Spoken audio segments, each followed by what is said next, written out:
Hey my loves, you can call me Lashe, and today we'll be cutting and sewing this beautiful, cleanly finished Queen Anne inbuilt corset gown with Basque. That's a mouthful, but just stick with me. So make sure you watch till the very end and check out the timestamps, as I'm sure you'll learn one or two things before the end of this video. Now don't forget to leave a like, drop your questions in the comment section, and subscribe to my channel. Let's move. This is our main fabric, this is our lining, and these are the patterns we'll be making use of. And of course, you have your tools like the scissors, the pins, your tape rule, and so on. You can check out the drafting and cutting video of this style on the channel. It will also be linked in the description box below. For those who have been following me, you know that we've created a mock-up of this same outfit, making use of Calico fabric. And this brought about some changes that I'll be incorporating into my main fabric so that I can get a more perfect fit. Change number 1. I'm going to cut off more inches from the upper part of the back than from the lower part. This will give it a very beautiful shape once you're done. So at least 2 inches as opposed to the 1 inch at the upper part, and maybe 1 inch at the lower part. Change number 2 that I noted is don't cut out any of the yoke, but discard that because I ended up having to rejoin that side, just so the Queen Anne neckline can lay as flat as possible. We'll get more into the why later. So you can go ahead and cut out the front yoke if you want. Change number 3, the bridge in between my bust in the mock-up ended up being 1 inch, and that was too wide. So for my main fabric, I'm making sure to reduce it such that once I'm done attaching my bra cups, I'm left with only 0.5 inches. I have to factor that measurement change at the other bust side that is close to the armhole by coming in about 1 to 2 inches. Change number 4, I brought up the shoulder to under bust point by 0.5 inches, and that's because in the mock-up I felt it was too low to give the perfect fit that I wanted. Now that we're done noting all these changes, we can go ahead and start cutting out our main fabric. So that this video doesn't get too lengthy, I will be speed running through all the parts that are not that relevant, like the cutting clips and the sewing clips. There are some clips I will not include at all. For example, clips of me cutting the lining with the main fabric. I believe every one of us can do this, so there's no need to lengthen the video with these clips. So just make sure to pay attention, okay? For the bra cups, I'll be making use of the main fabric to serve as a lining. This is just to make sure the part that sits against my bust is as comfortable as it can be. Because remember, we won't be wearing a bra with this outfit. You can decide to use your main fabric as lining or use the normal lining. For those that are making use of the main fabric as lining, you have to cut out 4 pieces each of your bra cups panel. Change number 5 that I noted from the Calico mock-up is I won't be cutting out the basque of the lower panel until I'm done joining the lower front and the lower back together, just before attaching the skirt parts with the half length or the corset parts. Change number 6 is the gown length. While wearing the mock-up, I could not decide if the length was too short or not, so I've decided to add about 2 inches to my pattern length. That way I can cut off any excess if it's too long, but I can't add on if it's too short. Making use of the front panel, cut out the back panel of the lower part, not forgetting to add 1 or 2 inches zip allowance. And once you're done with this, go ahead and cut out the lining for all these pieces. Now that you're done cutting out all the pieces and all the lining, let's start with sewing the bra cups. If you followed my drafting and cutting video of the mock-up, you remember we drafted how to cut a 3-way panel and how much I stressed the importance of labeling your bra cups panel. So pick the number 2 and 3 of your panels and sew them with a straight line, right sides facing each other. Then open up the seams and pin the opened seam to the number 1 of your bra cup, making sure the seams are open so there are no bumps when you're done sewing. Go ahead and pin all around just so it's easy for you to sew and to avoid the fabric shifting. Make sure you sew in as straight a line as possible so the apex of your bra cup lays flatly on your ready-made cup or against your bust. With the help of your tailor's ham, give this a very good press, making use of steam. If you don't have a steam iron, use a spray bottle to spray some water onto the seams. Make sure to open up the seams while you're ironing so that everything can lay clean and flat. You can see the cup is already cupping even without interface or ready-made bra cup. After this, repeat this process to the remaining bra cups. Once you're done joining and ironing all your bra cup pieces, it's time to cover your ready-made bra cup with the main fabric. Make use of your pins to secure your bra cup and main fabric together, making sure they are flush against each other. And once you're done with this, Pin the lining to the main fabric, right sides facing each other, and join with a straight stitch, following the curve of the ready-made backup. But don't sew on the ready-made backup, okay? After sewing, go ahead and trim off the excess sewing allowance. You can decide to notch the sewing allowance just so it relaxes properly. And when you are done with this, top stitch the sewing allowance onto the lining. Make sure you are top stitching on the lining and not the main fabric. You can see how top stitching onto the lining makes the backup very defined and relaxed even without ironing. That said, take this to your ironing board and give it a very good press. Announcements. If you're not part of the itty bitty community, you can skip ahead. Are they gone? Now that I have the attention of my fellow itty bitty members, most of the ready-made backups are too big for us. And one way around that is by inserting darts. For a more relaxed backup and to make sure there is little to no bump at the top of the backup, I don't make use of the normal way to join my darts. What I do is pinch onto one another about 0.5 inches and hold down with a pin, making sure the apex point is not too pointy. To join this, run a straight stitch from the beginning to the end point, manipulating your backup enough to avoid pointy sections. Turn it around and run a straight stitch from that apex point to the top of your backup. This allows a beautiful continuation at the upper part. But if you're familiar and used to the other method of inserting your darts, go for it. Now it's time to encase your ready-made backup in between your main fabric and lining. Make use of your pins to secure these layers all around. Once properly secured, with a straight stitch, sew from the top following the curve of the ready-made backup. Personally, I like to place this stitch on the sewing allowance step that is on the ready-made backup. It just makes things easier. Once you're done with this, you can go ahead and trim out the excess allowance, but keep in mind that you should have about 0.5 inches away from the stitch for your sewing allowance. And that's it for our three-way backup. Let's make our corsets.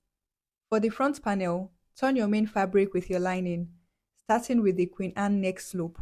Don't turn the backup area as we are going to be attaching our backup there. Turn the bust bridge and sides with your lining as well, but don't turn the shoulder area as we'll be joining our sleeves there. For the back panel, turn the neckline, the keyhole strap, the keyhole cutout, center back and sides.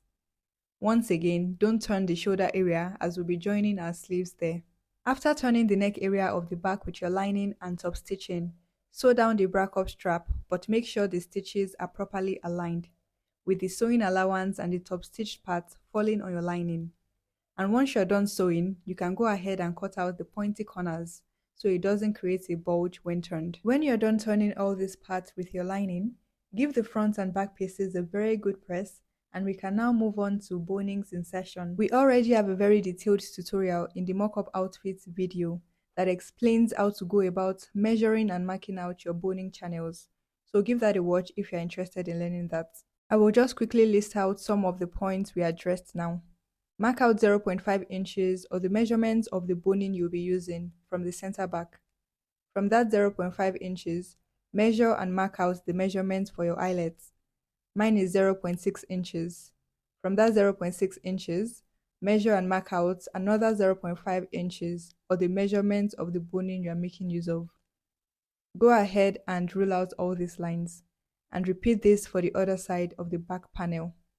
Make sure to leave out about 0.5 inches or 1 inch from the upper part of your center back before you start marking the points where you insert your eyelets, and mark out at least 1.5 inches in between each eyelet. For the boning, measure and mark out the length of your boning channel, but when cutting your boning, make sure it's 0.5 inches shy of your boning channel's measurements. That way it doesn't get to the sewing allowance points. And don't forget to properly seal the edges of all your bonings, making use of masking tape for revealing boning and a nail file to file down plastic bonings. For the boning channels at the front and at the back, measure and mark out 0.5 inches or the measurements of the boning you are making use of. Note that the essence of bonings are to add structure and shape, so mark out your boning channels where you want definition and structure. Repeat whatever you do on one side on the other side. Connect all the marked out points with a straight line and sew on your ruled out lines to create the channels. Once all the channels are properly created, it's time to attach your backups to your corsets. Make use of your pins to attach all around and run a straight stitch from one end to the other, following the natural curve of the bra cup or the stitch that is already on your bra cup. Once you get to the yoke part, lift up your machine's lever, turn the bra cup in a way that you can sew a straight line from that yoke side towards the middle of your bra cup. Remember what I said earlier about having to join the yoke to the corset? If you're not reducing the span of your bra cup, you should be able to effortlessly join your yoke to your bra cup without cutting the yoke or rejoining the yoke. But if you reduced your bra cup span, you would most likely have to sew a dart of about 0.5 inches. Once your bra cups are beautifully attached to the corset, trim out the excess allowance all around the bra cup so it will be easy and neater when you conceal the raw edges. Obviously, we're not going to leave the raw edges like this. To conceal the raw edges, cut out a strap of about 1.5 inches wide and iron down about 0.5 inches at one side. The ironed edge will make it easy when you fold it over and want to sew it down. Fold the raw edge over the sewing allowance of the bra cup, just like I'm doing right now, before placing it down and joining with a straight stitch all around. Cut off the excess once you're done.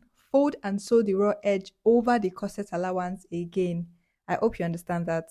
After that, flip it to the other side, fold the strap to cover the raw edge, and stitch down on the ironed part of the strap. Take your time while doing this so everything can come out as neat as this, okay? Take this to your ironing board and give it a very good press. After which we can now insert our bonings. Here is how the back should look once you're done inserting your bonings. Don't mind the curve, it's just the natural orientation of bonings. You can go ahead and iron it to flatten it out. The next step is to join the shoulders using the Invincible method. Place the main fabric and the lining right sides facing each other and align the middle seam. Fold it right at that aligned seam and join with a straight stitch. This is what you should have when you're done. After joining both shoulders, measure and mark out your circumference measurements on the bust, under bust and waist, and join with a straight stitch on both sides. And that brings us to the sleeves. So the sleeves are not very traditional in the sense that both sides are split apart, and that is because I added flare to both sides of the sleeves as opposed to the normal one side. Let me know if you would like a tutorial on how I drafted and cut out these sleeves. Align the right side of the main fabric together and join the middle with about 0.5 inches. Repeat this for the other sleeve and the lining as well. Once you're done with this, take it to your ironing board, open up the seams and give it a very good press. The lining is about 0.5 inches shorter than the main fabric, and this is because when you turn the main fabric with the lining, the seams move a bit up to give it a very clean finish. Sew the lining to the main fabric right sides facing each other and join with a straight stitch, making sure to open up the seams. At this point, you can go ahead and top stitch the seam onto the lining if you want. Once done with that, open and separate the main fabric from the lining before joining the sleeves so you can have a very clean finish where all the raw edges are hidden. And now it's time to join the sleeves. Measure and mark out your circumference measurements of the armhole and elbow divided by 2 and join with a straight stitch. You can decide to notch the corners just so everything properly relaxes. Take this to your ironing board and give it a very good press all around, and you are left with this. Can you see how clean and neat the finishing looks? Now attach your already made sleeves to your shoulders. Once you're done attaching both sleeves, take them to your ironing board and give them a very good press. After which you can move on to attaching the upper part and the lower part together. So you want to make sure that the sides are the same length and they are aligning. If not, trim out the excess and make sure they align. Go ahead and mark down 0.5 inches from the upper part of the skirt at both sides. Once that's marked, make sure the midpoint of the skirt is notched and pin the marked out 0.5 inches to the sides of the upper part. Use a ruler and an invisible pen or a tailor's chalk to trace the basque on the skirts, but don't cut it out yet. Now to the back panels. Measure and mark out your waist measurements, not forgetting that we subtracted 1 inch at the upper part's waist when drafting and cutting. Mark out your new hip measurements, which should be inclusive of the hip padding you'll be attaching. After this, sew the dart on both notched parts of the back panel with the measurements of 0.5 inches by 6 inches. At the end of the dart, don't backstitch. Instead, pull out the fabric, making sure to leave about 4 inches of thread and then you can tie this thread a couple of times, maybe about 3 to 5 times. This way your darts don't pucker. Go ahead and iron out the 1-inch zip allowance at the back panels and attach your zip. Join both sides of the skirt with your circumference measurements, that is your waist and hip. If it is a straight gown, continue sewing in a straight line from the hips, but if you are going for a penciled look, you can subtract about 1 to 2 inches from your hemline. Now it's time to fix the upper and lower parts together. Start by notching the middle of both the upper and lower parts. Starting from the middle, pin towards one side, leaving the other side for now. Take this to your sewing machine and join with a straight stitch, making sure to open all the seams as you sew. It is important to also make sure you push all the bonings into their channels properly, so you don't end up sewing on them and you have enough sewing allowance to join both the upper and lower parts together. When you get to the midpoint, make a tiny back stitch and remove from your sewing machine. Then go ahead and pin down the other side before repeating the process. Once you're done, you should have something like this, a very sharp V-line for your basque. Now it's time to join your hip padding to the lining. Take note of the right positioning for your hip pads, so you don't end up mixing left for right. Once you've gotten this down, pin the upper part of your hip pads 2 inches below your waistline at the side seams, and use your hand to manipulate the lining so it's flushed perfectly against your hip pad before pinning to the bottom as well. Now join the lining and the hip pad together with a straight line, sewing directly on the lining and hip padding seam. Tack the bottom part as well and repeat the process on the second part. To make it more secure, sew around the hip pad with a straight stitch, making sure to follow the seam allowance on the hip pad. When you're done with this, it's time to turn your main fabric with your lining, so you can have a very clean finishing, even on the inside of your outfits. Make use of your pins to properly hold everything in place, and run a straight stitch across, making sure you sew exactly on the stitch of the main fabric or just a bit below. You can decide to make use of the method we used in attaching the upper and lower parts of the main fabric by sewing one side before turning the other side and sewing it down, or you can decide to sew straight across in one go, whichever works best for you. After this, turn your zip allowance with your lining so you can have a very clean finish as well. Make sure the lining and the main fabric are right sides facing each other before attaching with a straight stitch.